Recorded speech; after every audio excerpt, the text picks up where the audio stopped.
A new collection appears. Let's check it out.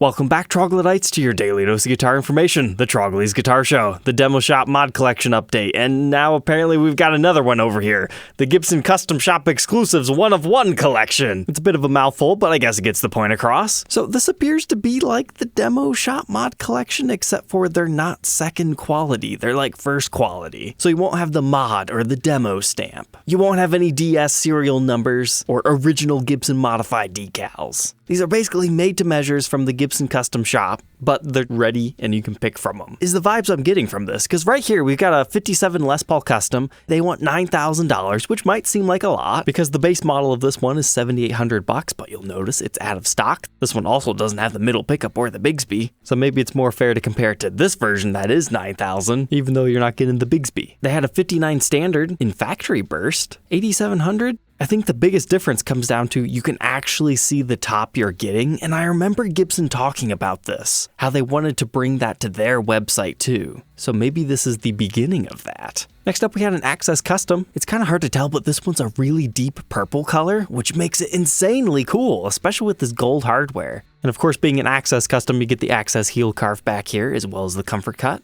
And compared to the normal pricing, apparently the only stop bar access currently offered is $5,500, whereas you can get a plain one with the Floyd installed for the same price. So no, you're not getting the flame top and you're paying a $600 premium, but it is a cool custom color, so I can see that being worth it for somebody. They also had a 63 SG Special in a color you don't often see, as well as a different one. Awesome white finish, but they upgraded it to humbuckers. That's kind of fun. I like that one, because normally it would look like this with P90s and a wrap tail. There's a 335 reissue, an interesting 355 called Grapefruit Red. I mean, we do have the Watermelon Red, which is like the exact same thing, but if you flip between these photos, it almost looks like this grapefruit one just turned out slightly darker than it was supposed to, so they're giving you a $1,000 discount.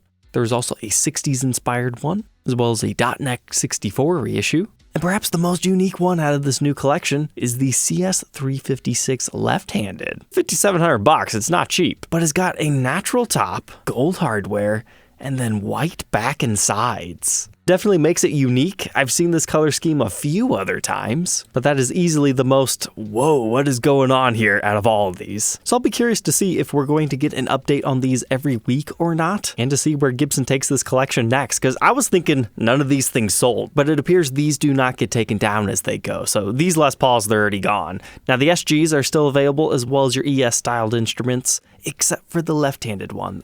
But now let's get to the mod collection. I'm hoping this new custom shop thing doesn't slow this down, because we only had 12 guitars this week instead of our usual 16. Now, full disclosure, maybe they uploaded the other 4 later in the day and I didn't catch them. And if that's the case, please let me know, but I only saw 12. And we're going to start with a really sweet SG Modern. They called it Prism Break. You know, like Prison Break, Thin Lizzy stuff going on here. It's an interesting design for one of these SG Moderns. It gives me very 80s vibes. Although it doesn't look like the point of the prism matches up with the perfect center of the guitar. That kind of bugs me. And it was a top-only refinish. However, it was the quickest thing to sell this week. They also had an interesting 61 SG standard that Gibson called Cosmic Jolt. Get this cool sparkle galactic finish. I think this is one that photos do not do justice. It probably looks awesome in person. It had an EDS 1275 style tailpiece. Looks like an ABR1 styled bridge. P90 pickups. Ooh, that's nice. With how much that's unique on this one, $3,000 was not a bad price.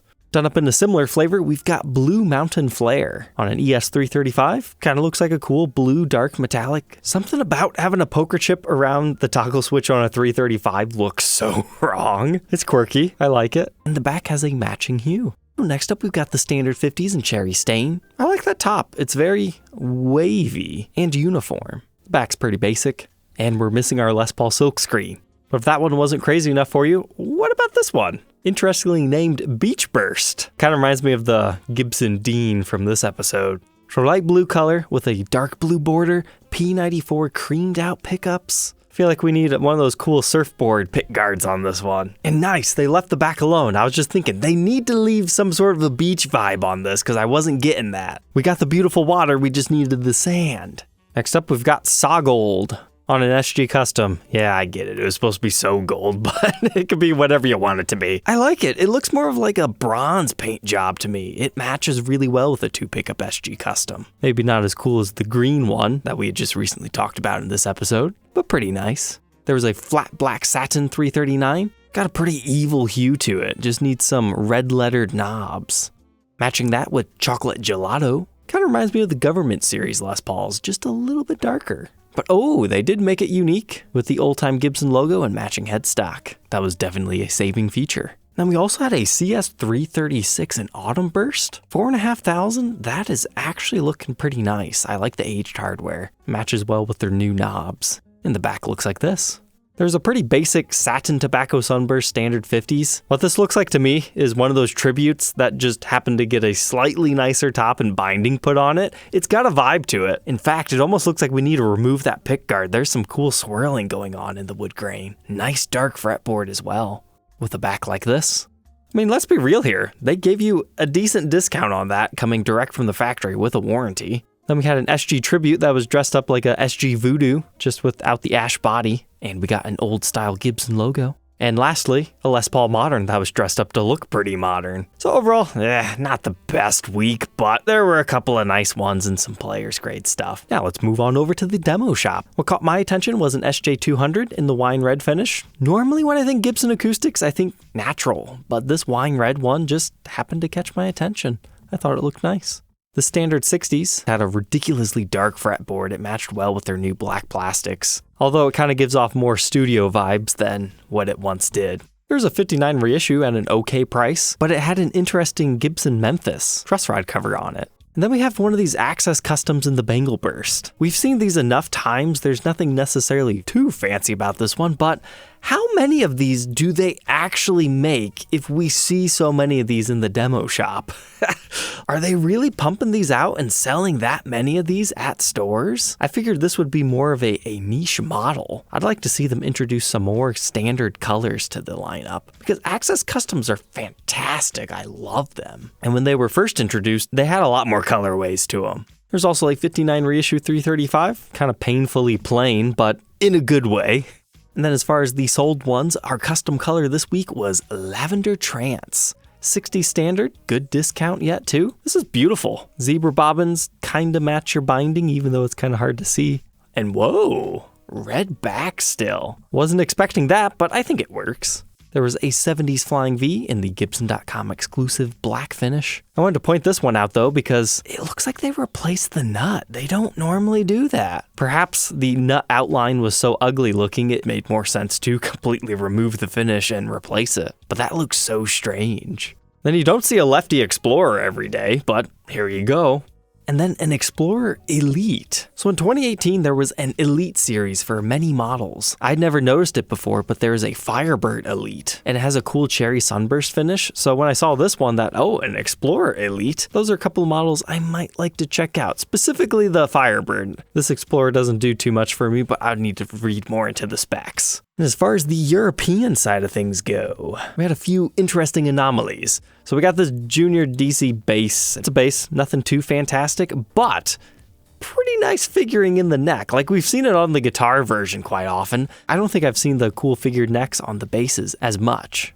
But I fell in love with this. Look at that. Traditional Pro 2 in this cool Merlot finish. Only $1,200, including everything. You gotta remember, this is a different market. That is a crazy steal. I just love how this red finish is faded. It's got the right top for that kind of color. So naturally, that's a pretty cheap price, right? It's got a couple of scratches and then start to see some stuff going on here. You go to the next photo and it's like, oh my gosh.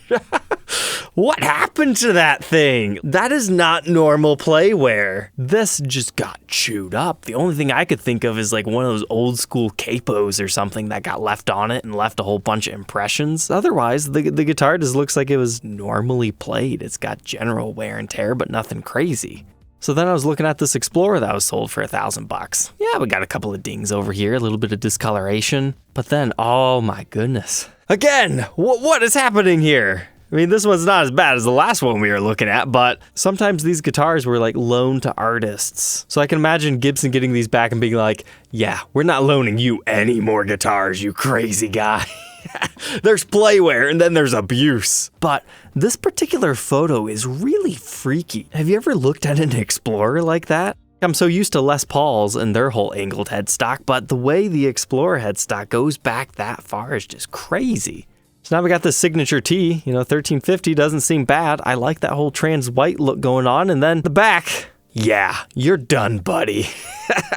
So we got stand rash and then a whole bunch of chips, nicks, and dings, yeah. I kind of dig it at the same time. If it was just this and the rest of the guitar was mint, it would be kind of a bummer. But when the whole thing's trashed, it gets a vibe. It's the whole 4 stages of a guitar's life that I've talked about in previous episodes. It's not quite to stage 4, but it's getting there. It's not bad for something that's only 10 years old.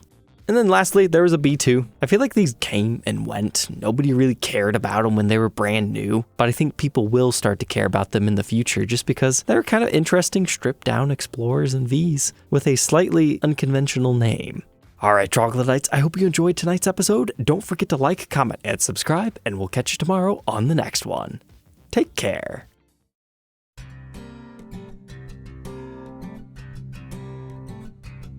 If you enjoyed tonight's episode, consider subscribing. I post videos like this every day. And you might even enjoy this next one.